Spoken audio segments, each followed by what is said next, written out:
We walked through the village, hand in hand, and Mother smiled at my curious innocence. The streets were dim with the soft glow of fires from within the warm homes. My winter hat was strapped to my head as the snow of 1934 fell lightly. I stuck my tongue out to catch the cooling drops that fell upon all men, all women, no matter their beliefs, and yet these drops, the same that flowed onto others, seemed to stumble onto me. I told my mother that I wanted to be a pilot, just like Daddy in the Great War, I said. She encouraged me and watched me fly around her with my arms spanned out wide. I vibrated my chapped lips to make propeller noises, turning to catch a glimpse of Mother's jaunty smile. The tapping of pencils rattled the classroom as Herr Mueller paced the classroom in his gloomy cloak. Now class, today is time for an experiment. The class became chatty and excitable until Herr Mueller cracked down his rough cane on Manfred's desk, and then silence fell. Stand up! At his beck and call, all 29 boys rose from their desks to reveal a sea of lederhosen. He called our names one by one and ordered us to a side of the room. Klaus, Manfred, and Nicholas, to the right-hand side, please. I began to twiddle my thumbs and scuff my shoes upon the carpet as I waited to be called. Mose, Isaac, and Hans sit on the left side of the class. Now, quick, quick, we don't have time for this.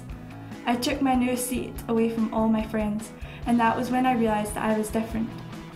Daddy used to call this type of behaviour discrimination, but I never understood until that day. Herr Mueller had placed all blonde-haired, blue-eyed boys on the right-hand side of the classroom, whilst we Jews were left to rot on the damp left-hand side of the room. Klaus, Manfred, Nicholas and I all lived in the same lane, and so we walked home together every day from school, but that day was unusual. Walking down the street, I noticed signs on shops that read, "No dogs or Jews allowed." After Herr Mueller's lesson, I saw the life of a Jew differently. By 1936, Mother seldom walked through the village, but on those rare occasions, she would shrink her head down and hide amongst her sorrowful scarf. Her smiles became less apparent and soon emerged into a fully bloomed tremble covered by red lips. One morning, a follower of the Hitler Youth approached her, chanting, "Jew, Jew, Jew." Soon those followers grew closer to home. Boys as young as Klaus began to join, and we watched as they became mechanical robots who greeted the morning sun with Heil Hitler. Klaus was no longer my friend. Our schools had been separated due to the development of the penetrating Nazi regime, and as his relationship with his fellow Hitler Youth progressed, his hatred of Jews became far stronger. He and his friends would call me names, throw stones at me, or tip my satchel out upon the road and leave my schoolbooks scattered along the cobbled streets. Finally, the salvation of 1936 Berlin Olympics came, and Jews felt accepted. Signs were taken off shops and cafe windows, and Jews began to merge once again with the perfect Aryan race. Jews could go to the synagogue without worrying about being shouted at or whispered about, and this was when my mother's smile began to peer through her murky frown.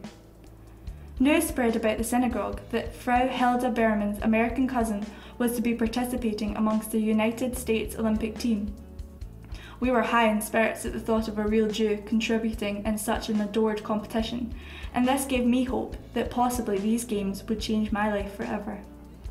Mother and I watched the grand opening parade for the Olympics in Berlin. The streets were clustered with flags from Britain, France and Greece, but all were dominated by the dreaded swastika.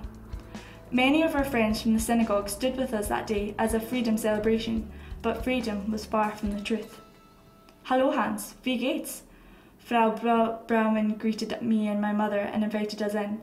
It was the fourth day of the Olympics, and Marty Glickman, Hilda's American cousin, was scheduled to run, and so we all crowded around Frau Berman's crackling radio to hear the commentary.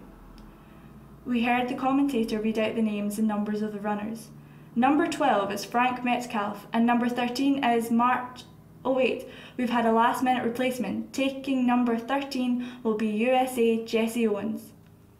Later on, we heard that Marty had been pulled from the ranks by his American coach due to anti-Semitic views. At the synagogue, people lit candles and prayed for the future of their shared dream.